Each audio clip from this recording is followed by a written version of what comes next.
రాత్రి మంచం ఎక్కి పడుకున్నావు అంటే వెంటనే తెల్లారితే నమస్కారం అమ్మా, తెల్లారకపోతే ఇదే నమస్కారం, సెలవు అమ్మవారికి చెప్పాల్సింది. ఇంత ధైర్యం ఉండాలి మనస్సులో. పొద్దున్నే అప్పులు తీరిపోయేలా చూడే, పొద్దున్నే మా అబ్బాయి ఉద్యోగం వచ్చిందని చెప్పేలా చూడే, ఇవన్నీ కోరకూడదమ్మా. రాత్రి పడుకునే ముందు దంపతులు ప్రశాంతంగా ఒక్క మాట లేకుండా నమ శివాయ అని పడుకోవాలి. రాత్రి పడుకునే ముందు కూడా కబుర్లు చెప్పుకుంటున్నాము అంటే కళ్ళలోకి పిచ్చికెళ్ళన్నీ వస్తాయని చెప్పుకోకూడదండి. కబుర్లు చెప్పుకోవాలంటే కూర్చుని చెప్పుకోవడమే, సోఫా. పడుకున్నాక చెప్పకూడదు. ఇంకా పడుకున్నామంటే పరమేశ్వరుడే.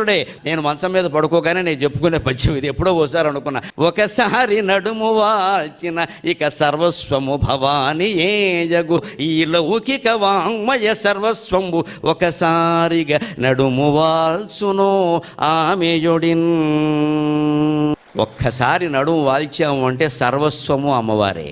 ఈ లౌకిక జీవితం మొత్తం ఆవిడ ఒళ్ళో పడుకోవాలి, మనకు సంబంధం లేదు. తెల్లారు లేస్తే ఏం చేయాలో అది చేస్తాం, లేకపోతే ఊరుకుంటాం, సుఖం అయిపోయింది.